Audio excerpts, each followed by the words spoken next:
Right, you lot, let's talk about Aston Villa for the third time this season, bottling a 2-0 lead against Chelsea. Again, it was a weird game plan. I think the writing was on the wall from the very start. And I think we're very lucky that we're being Spursy, but we're actually fighting against Spurs for fourth place, because otherwise it could have been absolutely disastrous yesterday, especially if VAR didn't intervene. Obviously, if you're liking the Villa content, leave a like, subscribe down below. We're on the road to 2,000 subscribers. We're very, very close. Let's get into it. And I think the first thing to point out is, ping them up here, these are the match stats from that game. 20 shots to R4, 72% possession. You can't let a team come to Villa Park and have 72% of the possession. It's ridiculous. And they had that from like the opening minute. I know we scored in the 4th minute, but they were all over us in terms of possession the whole game, and that's going to pay off eventually. And look what happened. It did. And in terms of, passes, tripled our passes effectively. Look at the pass accuracy as well. Only 79% for an Aston Villa team, because we had to just hoof it long. We were playing hoofball.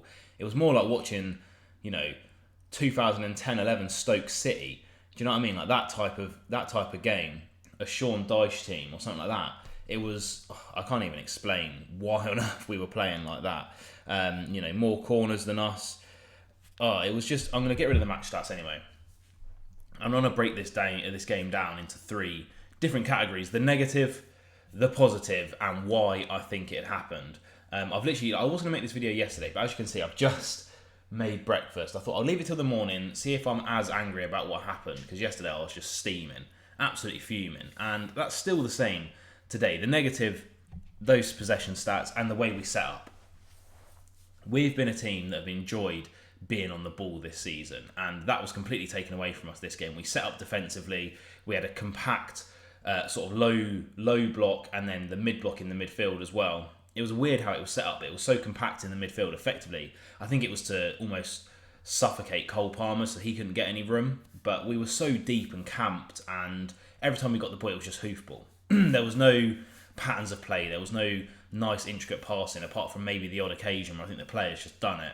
But it was just terrible from the start. You could see the writing on the wall. Even when Morgan Rogers got that second, I don't think anyone in Villa Park was comfortable. I certainly wasn't comfortable at home because it just looked like we were the inferior team against the Chelsea team, let's not forget, that have just lost 5-0 to Arsenal. They couldn't beat Sheffield United. They couldn't beat Burnley. They've racked up the disappointing losses this season. They have their own... I know we have our injury problems. They have their own injury problems. They had 4 youngsters on the bench who hadn't made a Premier League start. No Enzo Fernandez. No Raheem Sterling. And yet, they're there for the taking. And we're saying, you know what? I know we're at Villa Park. We need to win this game to get Champions League. But you just come and play us off the pitch. You come and have all the possession at Villa Park. It was ridiculous. And I don't know why. And this is the second time I think Emery's done this. He tried to do it against Spurs, and look what happened there. A 4-1 drumming, or 4-0, whatever it was in the end. And it just doesn't work. We switched it up, obviously due to injury, which doesn't help.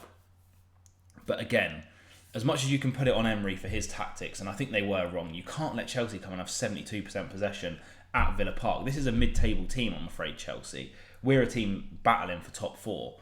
That was slightly embarrassing. But what was more embarrassing was what the players done at 2-0 up. It was 2 stupid errors that led to their goal. We're trying too hard.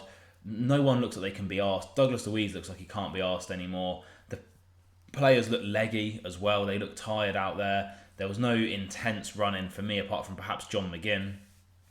Everyone just looks like they couldn't be asked. And we have these games of 2 halves.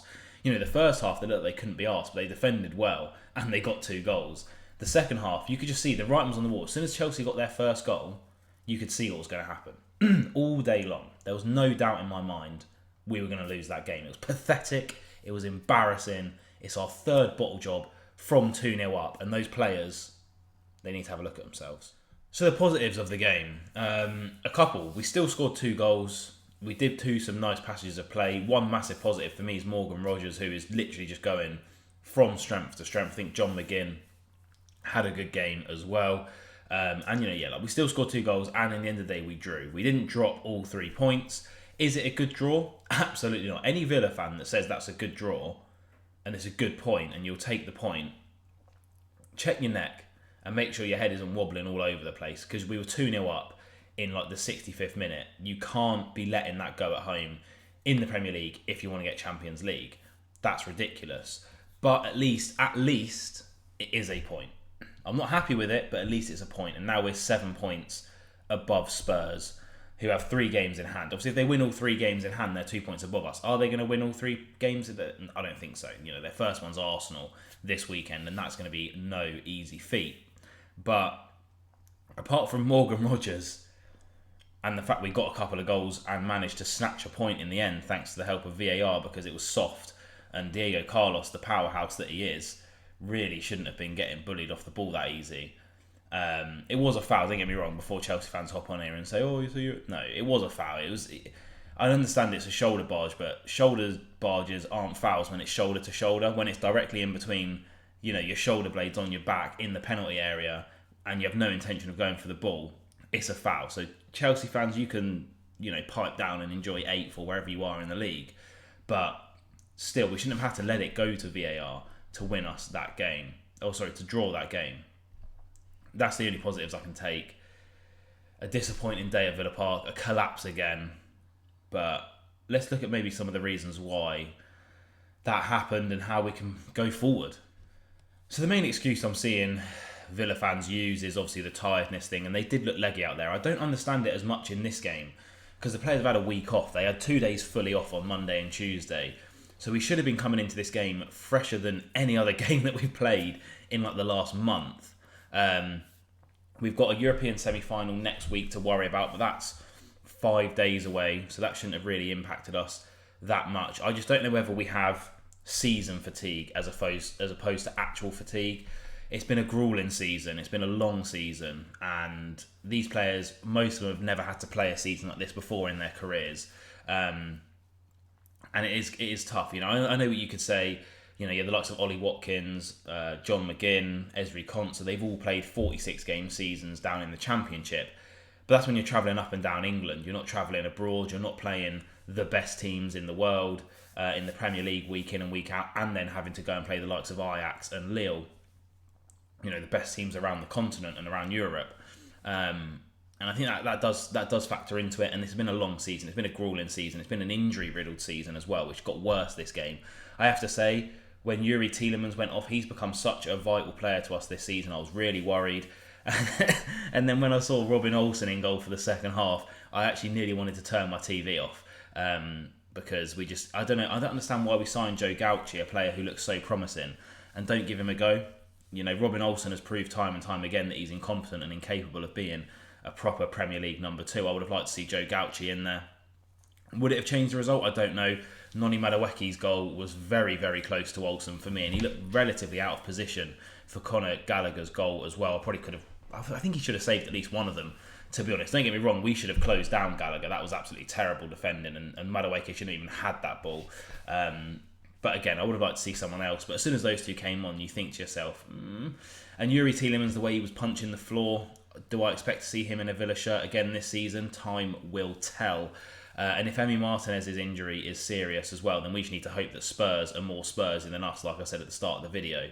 And I think possibly this season fatigue, Emery's going to be the one seeing this in training, day in and day out. But they were playing a bit like my pyjama top, like zombies, I'm afraid, in the second half especially. There was a lot of heavy feet, a lot of trudging, no closing down like was evident for the Conor Gallagher goal. And I wonder whether Emery's seeing this in training week in, week out, and that's why he has set us up to defend a bit more and not be as expressive and run as much with the ball. You have Leon Bailey playing with knee tape on every game as well, which is a massive worry. If that goes, then that's another major player missed. But it could have just been an off day. You know, Ollie Watkins blasted one. I mean, I had a look out my window. I've got NASA, their website up as well, because I'm still waiting for that shot that Ollie Watkins had in like the 88th minute to return to earth. But that's from like 9 yards out, and that's not him this season. That was a 2022-2023 Ollie Watkins finish. And maybe things just didn't go right. I think we were set up wrong. We look leggy. I think it is season fatigue coming into play, and we still have 3 games left in the Premier League and possibly 3 games left in Europe as well. So it's going to be a tough run in. let's hope that Spurs are Spursy and they don't win their game in hand. We are 7 points clear. I'll ping the table up there, as you can see. We're 7 points clear. They have 3 games in hand. So theoretically, if they only win 2 out of 3 of their games in hand, we're still a point clear in terms of getting into Europe. But we have Brighton, Liverpool and Crystal Palace left. Those are hard games. We're going to have to pick up, I think, at least 4 points out of those 3 games if we want a realistic chance of getting Europe now. I think, you'd look at those games, you'd probably think maybe 1 from Brighton, 3 from Palace. But it's going to be down to those boys now. Sometimes we play better after Europe, sometimes we don't.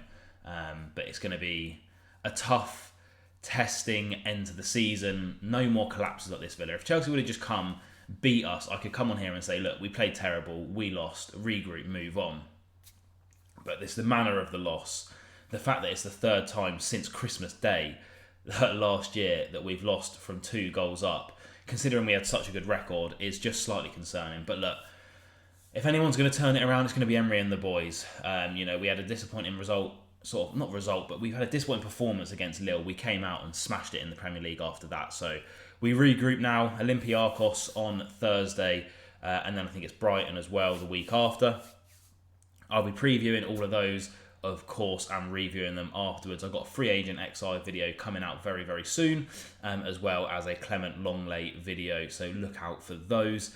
If not, I'll see you guys soon up the Villa, and be nice to everyone. Please don't throw away a 2-0 goal. 2-0, 2 goal. You know what, Villa? You got me mind boggled. Just don't be pathetic anymore.